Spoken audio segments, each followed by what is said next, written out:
नमस्कार दोस्तों, स्वागत करते हैं आप सभी का अपने YouTube channel commerce and taxation solutions में। मेरा नाम है CA Harjeet Sindhua and I am fellow member of institute of chartered accountants of India. हमने अपने लास्ट क्लासेस में concept of supply, meaning, forms of supply, कितने टाइप की सप्लाई होती है, किस किस चीज़ को हम सप्लाई कह सकते हैं, consideration, what is consideration, and then हम लोगों ने कुछ इंपॉर्टेंट केस लॉस भी डिस्कस किए थे, जिसमें से SL Propack versus commissioner of GST, then again CCE versus Millipore India private limited 2011, then Dwarikesh sugar industries limited in 2021, जहाँ पे आपको ये बताया गया था कि सीएसआर एक्टिविटीज़ के ऊपर जो आईटीसी जो टैक्स आपने दिया है उसको आप as input tax credit claim कर सकते हैं। ठीक है, आज के अपने इस क्लास में शुरू करते हैं शेड्यूल 1। शेड्यूल 1 आपको बेसिकली क्या बताता है? Activities, I repeat, activities to be treated as supply even if there is no consideration, यानी कोई भी ऐसी एक्टिविटी जहां पर आपका कंसिडरेशन जो है even if it is 0, nil, it will constitute as supply. Supply का फॉर्म क्या था ऊपर आपको बता दिया गया था। अब बात करते हैं उन केसेस के बारे में, उन एक्टिविटीज के बारे में जहां पर अगर आपका कंसिडरेशन नहीं है तब भी आपका सप्लाई अट्रैक्ट होगा। ठीक है, सबसे पहले करते हैं बात पैरा नंबर 1, परमानेंट ट्रांसफर और disposal of business assets. Permanent transfer कब होता है? जब आप बिजनेस बंद कर रहे हो या डिस्पोजल ऑफ बिजनेस कर रहे हो। Wherein input tax credit has been availed on such asset. Suppose करते हैं ए लिमिटेड, इन्होंने कोई मशीनरी खरीदी, मशीनरी पर इन्होंने जीएसटी पे किया। अब ये किसी कारणवश ए लिमिटेड बंद होने वाली है और इन्होंने अपनी सारी मशीनरीज बी लिमिटेड को दे दी। यहाँ पर ए लिमिटेड ने इस मशीनरी को जब खरीदा था तो उसने उस मशीनरी को खरीदने पर जो जीएसटी पे किया था उसे उसने अपने इनपुट टैक्स क्रेडिट में क्लेम किया था। अब यहाँ पर पॉइंट आपका ये आता है कि जब कोई ऐसा परमानेंट ट्रांसफर हो या डिस्पोजल हो इसका बिजनेस एसेट का, we are not talking about an asset, we are talking about business asset, जिसमें आपने आईटीसी क्लेम किया हो, वहां पर जब आप आईटीसी जब आपने क्लेम कर लिया है इस केस में सप्लाई अट्रैक्ट हो जाएगी। यहाँ कोई एक्ट आपका नहीं हुआ between A limited and B limited regarding ITC, लेकिन क्योंकि अब बी लिमिटेड को वो फिक्स्ड एसेट्स मिल रही हैं, बिजनेस एसेट्स मिल रही हैं जिनका आईटीसी ए ने क्लेम कर लिया था, तो यहाँ पर हम ये समझेंगे कि यहाँ फिक्स्ड एसेट्स का ट्रांसफर हुआ है, सप्लाई हुई है। इंपॉर्टेंट पॉइंट क्या है? देयर मस्ट बी डिस्पोजल और transfer of business asset. Transfer या डिस्पोजल मस्ट बी परमानेंट, यानी कि आप 100% क्लोजर करके ही आगे बढ़ रहे हैं। Third one is ITC must have been availed on such business asset by whom? By previous owner. Previous owner यानी कि हमारे केस में ए लिमिटेड। ठीक है, थोड़ा ऐसे साफ करते हैं।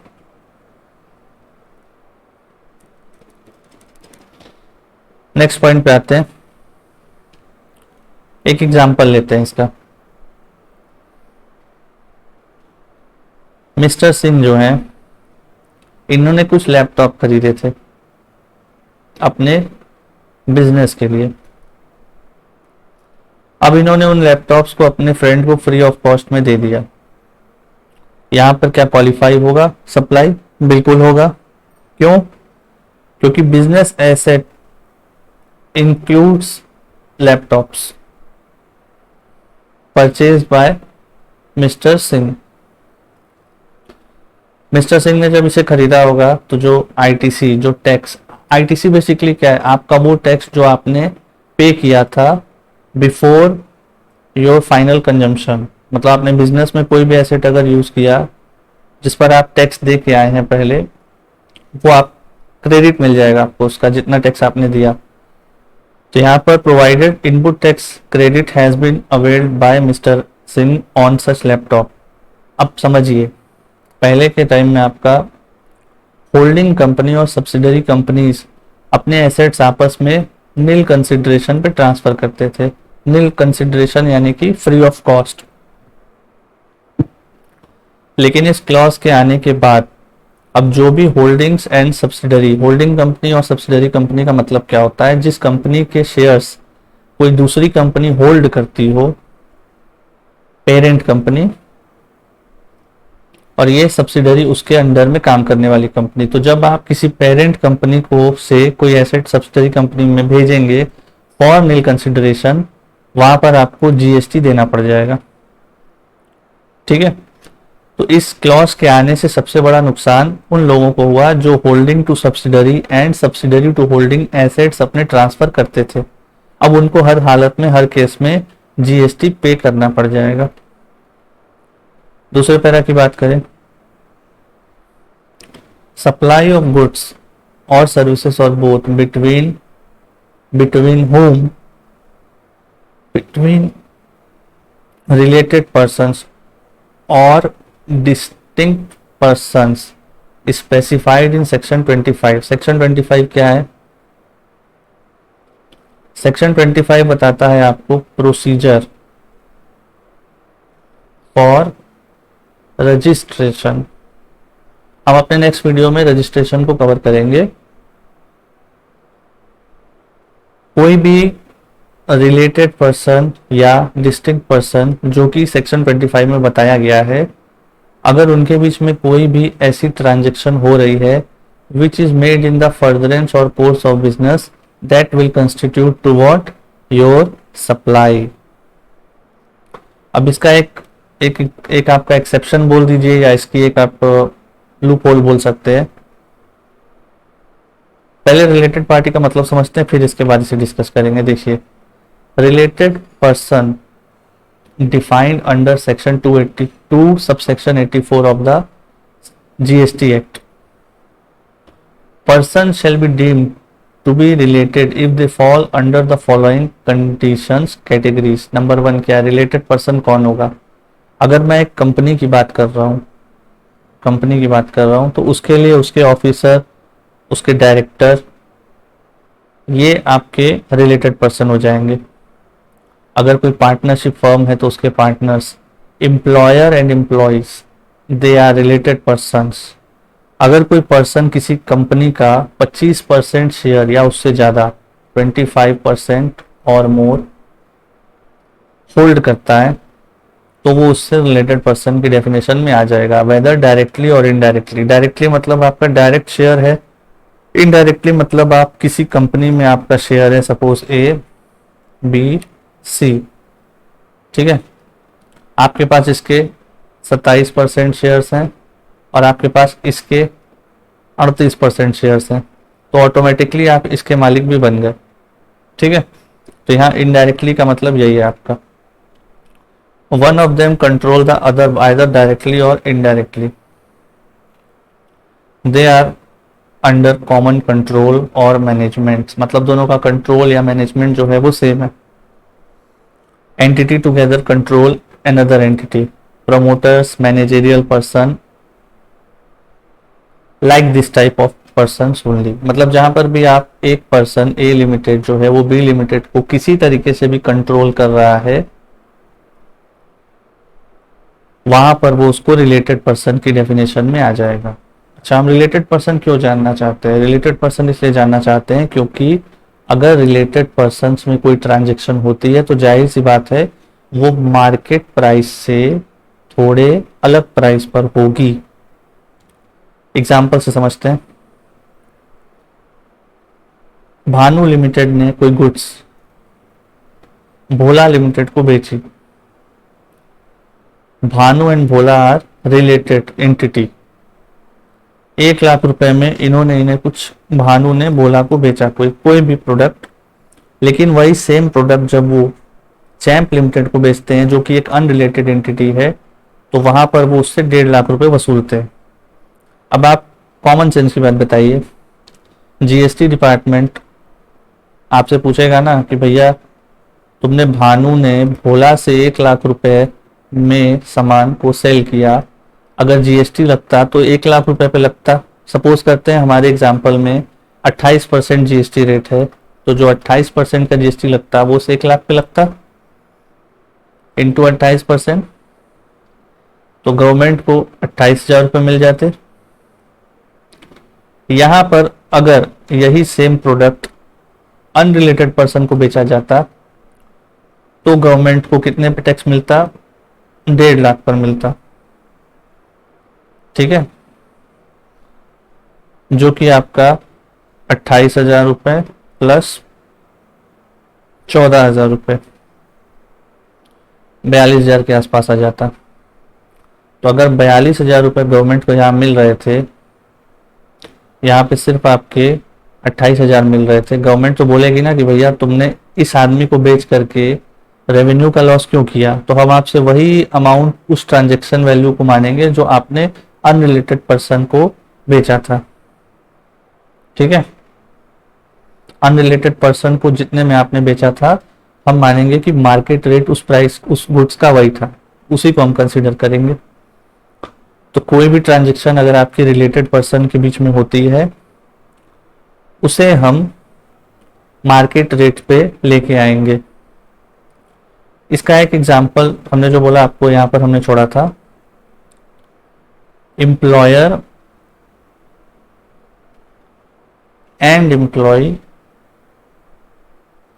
दे are covered under related person.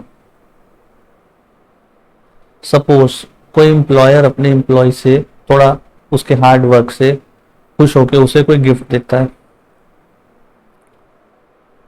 Gift जिसकी वैल्यू 50,000 एंड लेस है, तो उस केस में जीएसटी अट्रैक्ट नहीं होगा। यहाँ पे देखिए, provided that gifts not exceeding 50,000 rupees in value in a financial year by an employer to an employee shall not be treated as supply of goods और सर्विसेज। लेकिन अगर 51,000 का गिफ्ट आपके एम्प्लॉयर ने एम्प्लॉय को दे दिया तो वहां पर आपका उसे जीएसटी पे करना पड़ जाएगा। ठीक है, तो इसका मतलब ये था इस क्लॉज का। अब बात करते हैं अपने दूसरे पार्ट की, डिस्टिंक्ट पर्सन। कौन होता है distinct person? Every person with a valid pan, valid pan मतलब एक परमानेंट अकाउंट नंबर जो है वो रियल होना चाहिए, नकली नहीं होना चाहिए। Who is liable to be registered under shall apply for GST registration in every state or union territory within 30 days of being liable to register। अगर उसे जीएसटी रजिस्ट्रेशन लेना चाहिए था टर्नओवर के हिसाब से या by any other reason, by any other reason include your inter state supply. ठीक है, ये सारी चीजें आपको डिटेल में बताई जाएंगी रजिस्ट्रेशन जब हम शुरू करेंगे। अभी इतना समझ लीजिए कि कोई ऐसा इंसान है जिसका रजिस्ट्रेशन कंपलसरी होने वाला है, वो 30 डेज के अंदर रजिस्ट्रेशन ले ले। Being liable to be registered, a person shall apply for one registration for all the amounts within the same state. अगर सेम स्टेट है आपका तो आपके पास एक ही जीएसटी नंबर होगा, वन जीएसटी नंबर। लेकिन इसका एक एक्सेप्शन है। क्या है? Business verticals. सपोज करते हैं कोई कंपनी है जिसके बिजनेस वर्टिकल्स हैं। बिजनेस वर्टिकल्स मतलब क्या? बिजनेस वर्टिकल्स मतलब वो कई टाइप के बिजनेस करता है। सपोज वो दवाइयों का काम भी करता है, वो सीमेंट मैन्युफैक्चरिंग भी करता है, वो फ्लैट भी बनवाता है। ठीक है, अब यहाँ पर आपको ये समझना पड़ेगा कि अगर एक रिटर्न जाएगा, सपोज करते हैं एक जीएसटी रिटर्न जा रहा है, सपोज करते हैं कोई एक जीएसटी रिटर्न जा रहा है, इस कंपनी का एक रिटर्न जा रहा है, लेकिन उसके बिजनेस वर्टिकल्स हैं कितने, 3 हैं। तो वहां पर क्या दिक्कत आएगी बताते हैं आपको।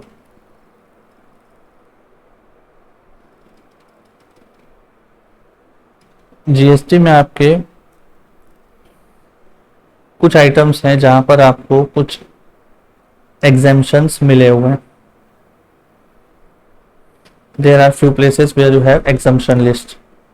तो अब इनके 3 जो बिजनेस वर्टिकल थे, एक थी मेडिसिन, एक था आपका फ्लैट मेकिंग और रियल इस्टेट, और तीसरा आपका था सीमेंट। तो यहाँ पर हो सकता है कि जो आईटीसी आपको यहाँ पर सीमेंट में अलाउ नहीं होना चाहिए था, वो आपने मेडिकल के आउटपुट टैक्स लायबिलिटी में क्लेम कर लिया।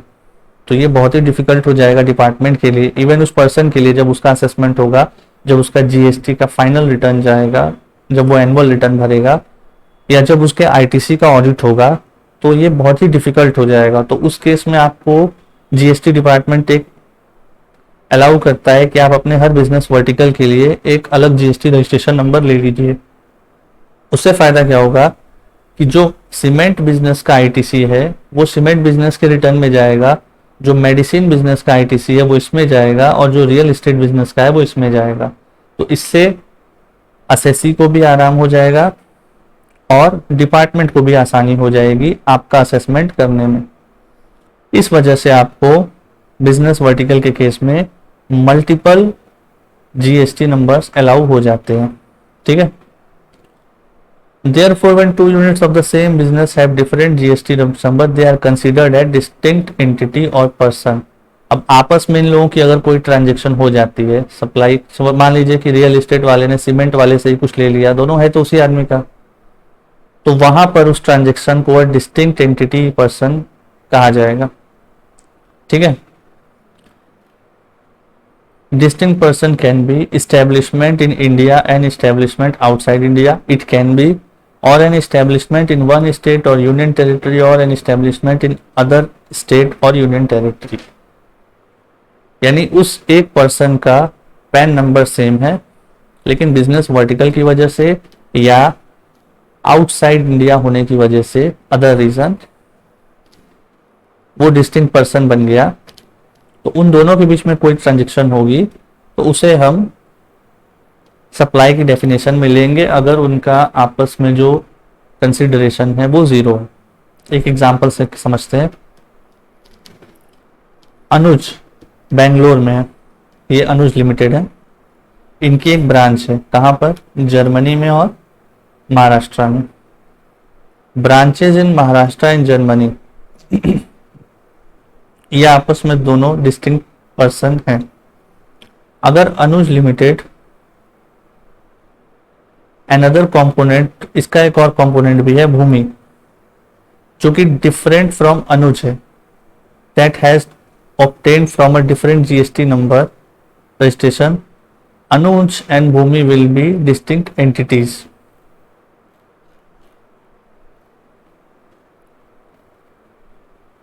अनुज जो है बेंगलोर में है, इनकी ब्रांचेस हैं यहाँ पर, इन आपस की ब्रांचेस में कोई ट्रांजेक्शन होती है डिस्टिंक्ट पर्सन बन जाएंगे। इवन अगर Anuj limited has another component which is different from Anuj and he has obtained a different GST registration, then also both will be distinct entities.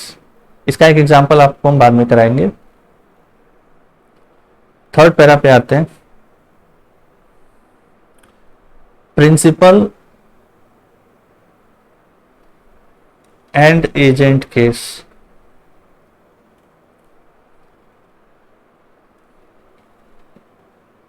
Supply of goods by a principal to his agent, where the agent undertake to supply such goods on the behalf of principal. Principal का जो agent है वो supply दे रहा है किसके behalf पर, अपने principal के बिहाफ पर, या एजेंट जो है to his principal where the agent undertake to receive such goods on behalf of the principal, यानी कि अपने प्रिंसिपल के बिहाफ पर या तो वो दे रहा है undertakes to supply या रिसीव, किसके बिहाफ पर, अपने प्रिंसिपल के बिहाफ पर, तो वहां पर बिना कंसिडरेशन की ट्रांजैक्शन को भी हम कहेंगे सप्लाई। कैसे? Supply of good by principal to agent without consideration या where the agent undertake to supply such goods on behalf of the principal is considered at supply. ऊपर जो बताया आपको ये वही है, ठीक है। इसका एक टेस्ट क्लॉज ले लेते हैं, इसके बाद अपने लोग एग्जांपल देखेंगे। इसका बस एक समरी पॉइंट याद रखिएगा, प्रिंसिपल टू एजेंट, जहां पर एजेंट अंडरटेक टू सप्लाई और agent receives goods on behalf of the principal, then it will be considered as supply when it is made without consideration.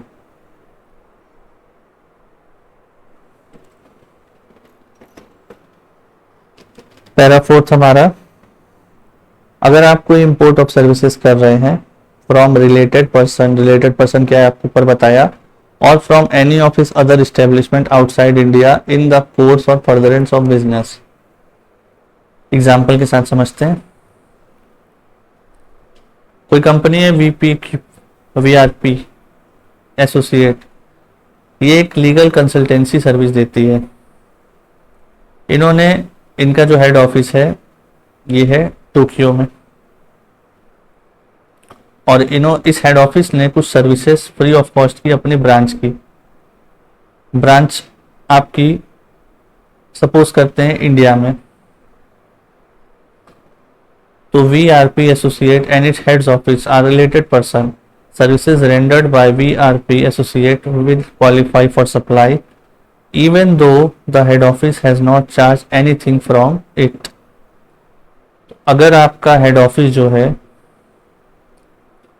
Free of cost भी service दे रहा है अपनी branch को, it will qualify to supply. So if you like these videos, kindly subscribe my YouTube channel. For today we are ending up. In the next class, as decided, we will start